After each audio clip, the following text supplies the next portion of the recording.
Sports fans. ASMR Sports back with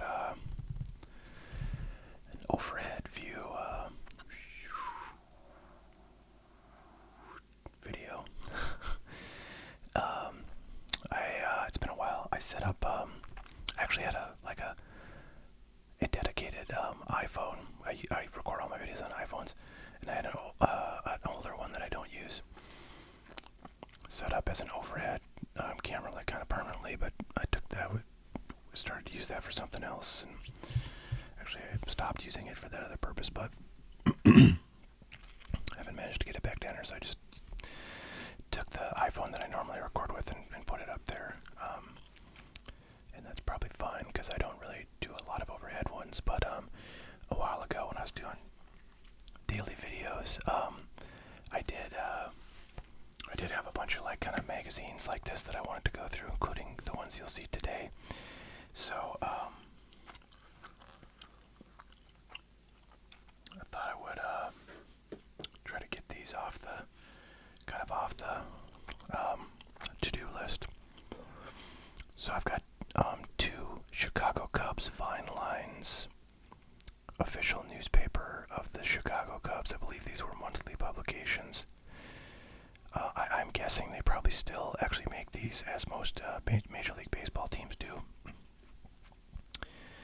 But these are fun because this one's from March of '91, and this one is from August of 1989, so I'll probably do the '89 one first. See how many references to Dwight Smith and Jerome Walton we find in here. Those guys were all the rage back in summer of '89. And we've got Sandberg. By the way, you may be wondering, where did I get these magazines? Well, at some point I bought these. I feel like I'm not sure exactly when I got these. You know, I have a variety of like older, like magazines like Sports Illustrated and old sports card, hobby publications like Baseball Card Magazine and Sports Card Magazine that I've purchased over the years because I just kind of like that sort of stuff. And this I think came along with, some batch of those that I bought. But I'm not sure exactly when. Pepsi is the choice of a new generation, as it says right down there. So the Cubs were pretty terrible back in this time frame. They were just sort of perennially, I think that was my ice maker in my fridge, perennially, out of contention for the playoffs. I had a friend in high school who was a Cubs fan and, pretty much had nothing to do come playoffs.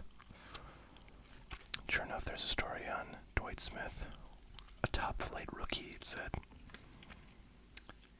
No article on Jerome Walton that I can see. Wow, look at this Toyota ad. What is that? The Celica. Wow, they don't make the Celica anymore. Very boxy looking at this point. We've got some interesting. Andre Dawson, it looks like, was taking questions for this Reader's Right, the Vine Line.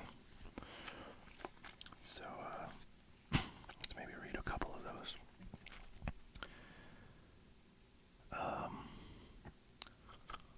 Over here it says, Dear Andre, do you ever get tired of all the exercise and conditioning required to keep your knees in playing shape?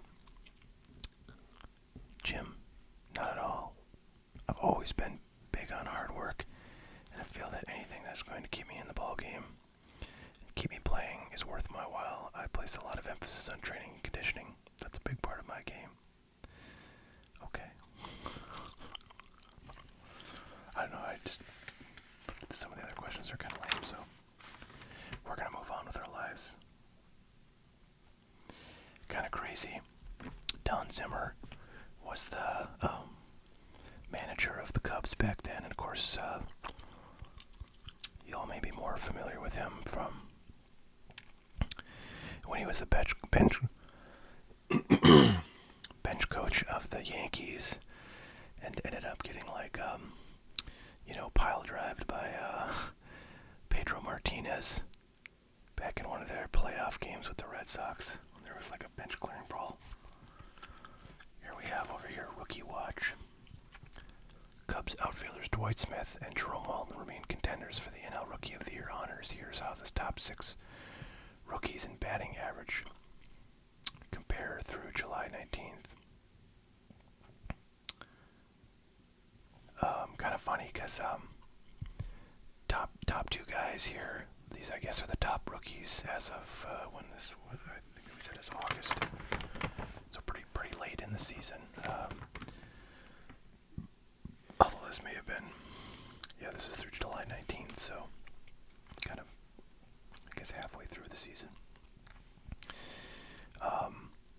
But top 2 guys are Dwight Smith and Jerome Walton. Then next is Orlando Rooms, who was also a Cubs prospect, but I think he got traded away at some point to the Reds. Then Geronimo Baroa, Greg Jeffries, and Lenny Harris. Kind of funny to see those names. Top guy in home runs was Orlando Rooms. I can see his 89 Donruss rookie in my head.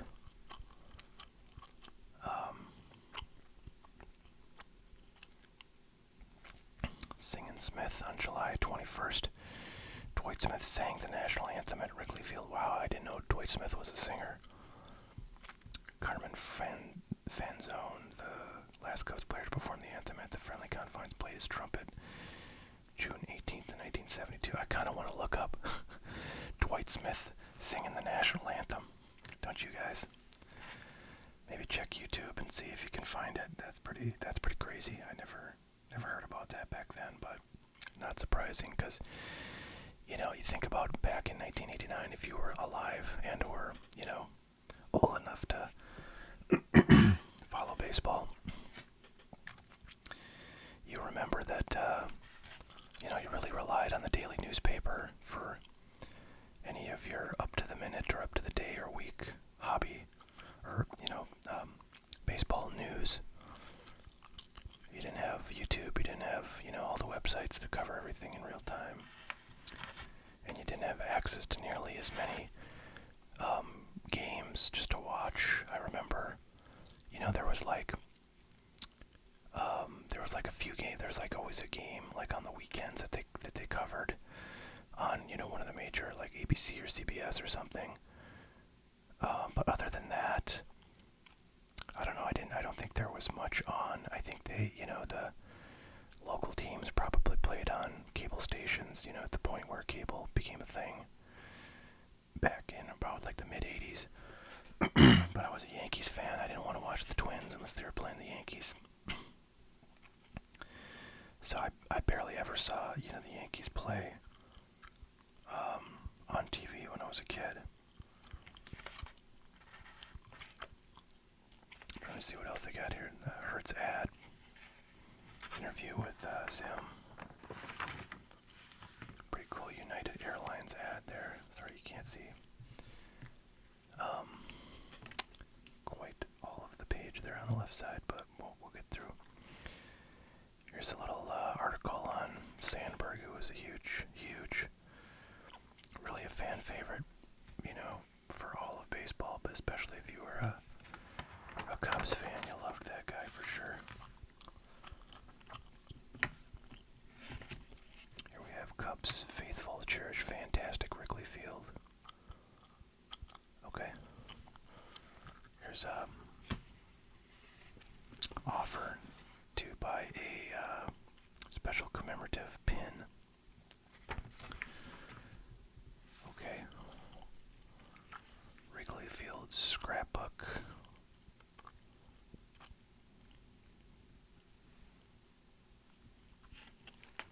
Nothing too crazy there. Oh wow, it's kind of fun for me. I used to be pretty deep into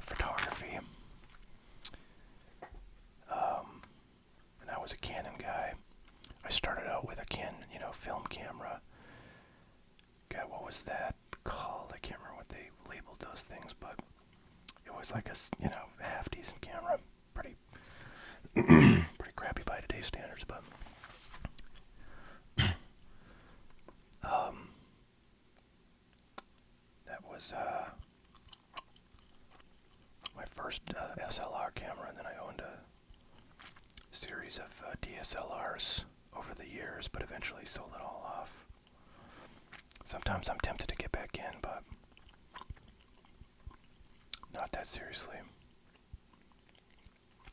I had at one point I had a kind of an, not state-of-the-art Canon 5D, which is sort of the standard camera for everybody who shoots anything, it's not like sports or action. So basically, like anybody who does like portraiture or wedding photography professionally has a 5D. I think they're on like probably the 6th or 7th iteration, like, model number of those. And I also had this is just, kind of trivia for anybody who's also a camera nut. I had I think it was a 1DS, and it was an older one, but the 1DS was, really like a true professional camera that you would use to shoot, like a professional sports game if you combine it with like a $10,000 lens. And again, I had sort of an older model of the time, so, I only spent probably like $1,000 on it, and new ones were like, $8,000. Newest model ones, so it wasn't really that impressive, but they looked cool. And I liked having, a true pro model camera. Alright, well, there we go. I said there wasn't an article on Jerome Walton, but sure enough there is. They got 20 questions with Jerome Walton. Let's see, or wait a minute, yeah, because I did see there was a Dwight Smith story, right? And then I was like, is there a Jerome Walton story? And then I couldn't find it, but sure enough.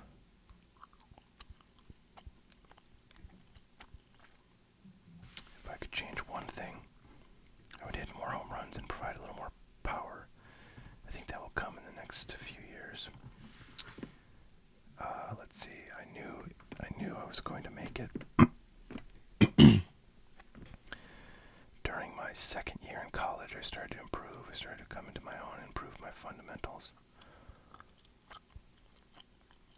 Alright. Here we have a Hyatt hotel ad. Man, Dwight Smith again here. Bleacher Banter. Another very boxy looking car. This is from Nissan Maxima. That was a pretty solid car.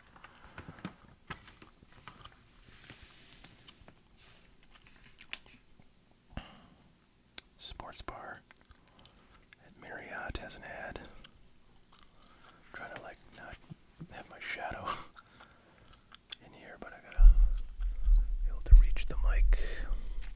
Alright. Browsing with Brosnan. I'm not sure who Jim Brosnan is,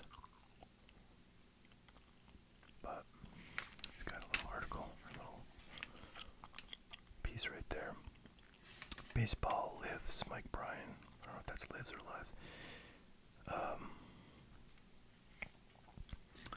Sports memorabilia, full-size bat and a mini bat. You can buy right there. I'm really interested to see if there's any, sports card ads in here.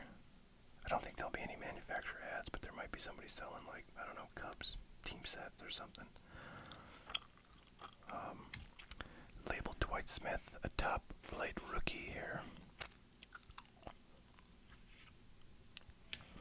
Bunch of stuff on him. Here, Papa's number one pick tries to stick. Rusty Crockett up here. Mike and Randy Sodders. So these are minor league kind of reports from the different Cubs minor league affiliates. minor league stuff. Oh wow, Earl Cunningham. I remember he had a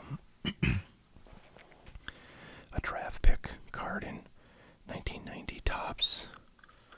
I had a few cards on my last video of 90 Topps, but none of his. And I remember people were pretty excited about him, but I don't think he ever really amounted to a whole lot in the bigs.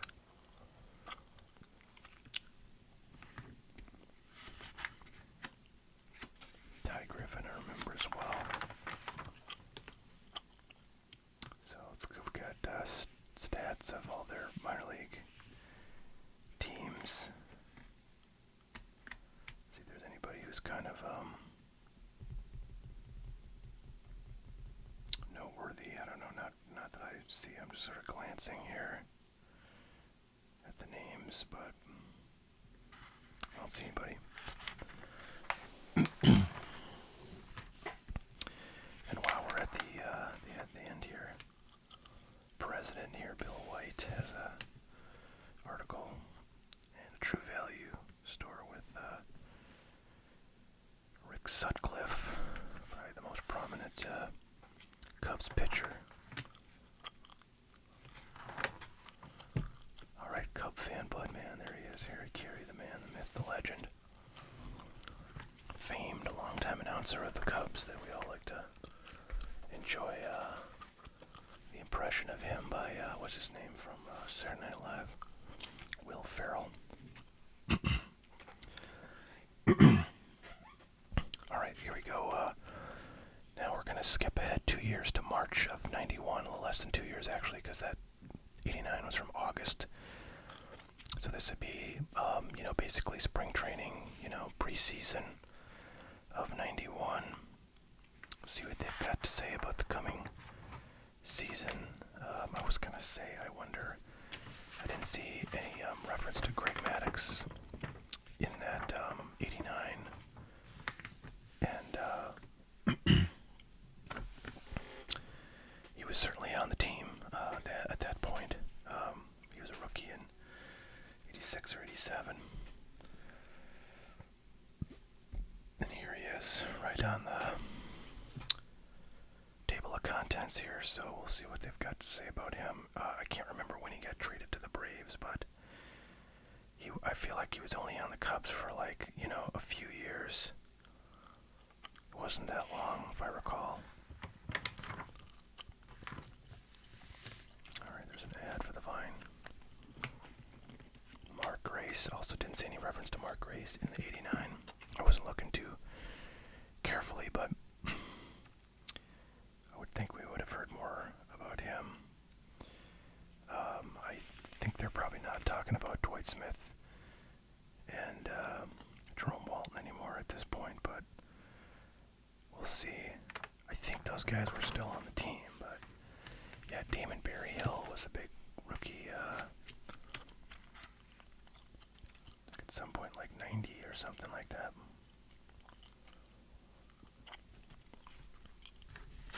What do we have here? Off to the races. Make their picks across the board. Clearly they did some flag waving above for the Cubs, Giants, Blue Jays, and Athletics. Okay.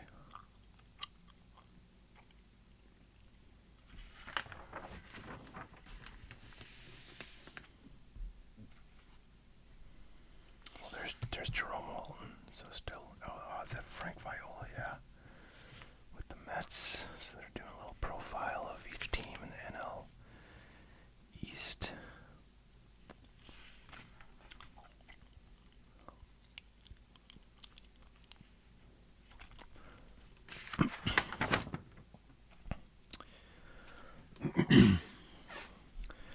So this is when they only had the West and the East and not the Central.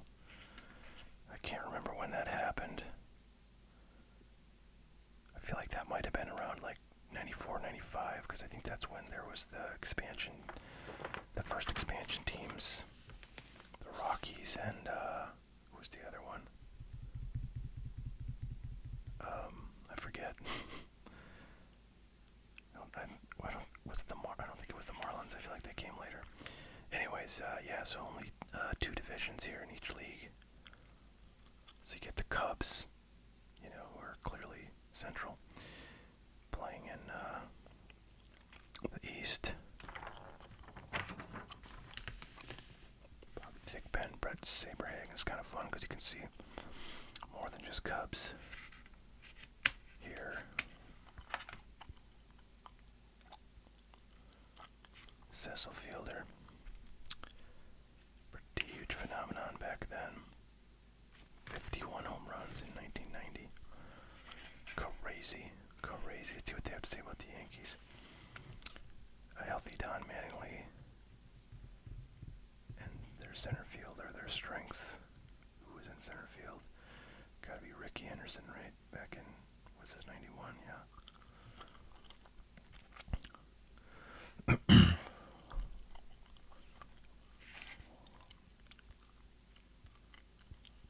Kevin Moss, actually, you know what?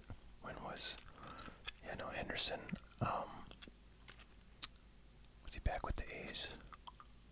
I think he must have been, right? Because the Bash brothers were sort of like, started in '89 with Canseco and McGuire, and I feel like Henderson joined shortly after that. So yeah, I guess Roberto Kelly they mentioned, so that must have been a reference to him. In center field, he was definitely a promising young star at the time.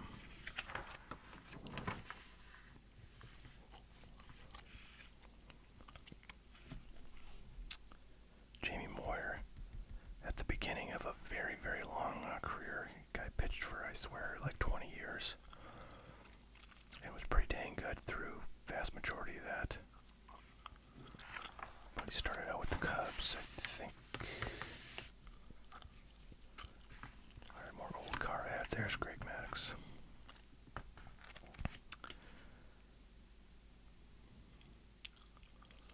It's like a Q&A here. 23-year-olds, 23 years old at the time, can you imagine? Name the element on the periodic table with the abbreviation AU. Okay, why are they asking him this stuff? And then what is triskaidekaphobia, fear of the number 13? Wow, so here's your complimentary Spring Training 1991 poster from Kodak. You got Mark Grace and Greg Maddux. Pretty cool. Pretty cool. I like Greg Maddux is wearing just like running shoes here. Those are not spikes. I believe these are spikes that Grace has on. Budget Rent-A-Car. Culligan. Water. Oh, here we go, finally. We got a chic shaver ad, but over here we have some kind of sports cards. Murphy's Bleachers, that's separate from here. This is let's see, the old ballpark in Orland Park, Illinois is the ad here, and they've got Andre Dawson cards, Sean Dunston, bunch of Mark Grace cards, got his rookie for $13. Wow, this is pretty cool to see. I bet these were significant. Yeah, that 89 Topps was never worth $11. This Donruss rookie, I think was at some point worth $5 or $6 in Beckett, but it was never 13. So these are definitely a premium, charging a premium. All right, Wrigley Field and the Cubby Bear, not necessarily in that order. Wow, I don't even know what Cubby Bear is. What does that mean? Is that some insurance company or something? Alright, we got here. Little Andre Dawson, little Jerome Walton, Ryan Sandberg over there, Rick Sutcliffe, Luis Salazar. Salazar was a Yankee, I believe, at some point. Got a surly ad. Looks like it was a pharmacy. Cubs Care package.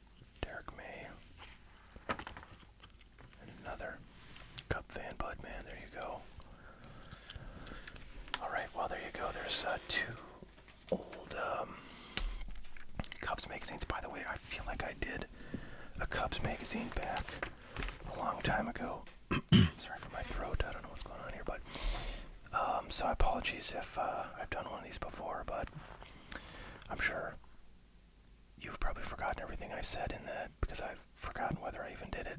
So couldn't have been that amazing, but yeah, hopefully I haven't double covered either of these magazines, but that's what we got for today, folks. Hope you guys enjoyed. I'm sure you Cubs fan enjoyed the trip down memory lane, and everybody else who appreciates, this late 80s, early 90s time frame of baseball probably got some enjoyment out of this as well. So we'll catch you guys next time. You all have a great one, and we will see you later.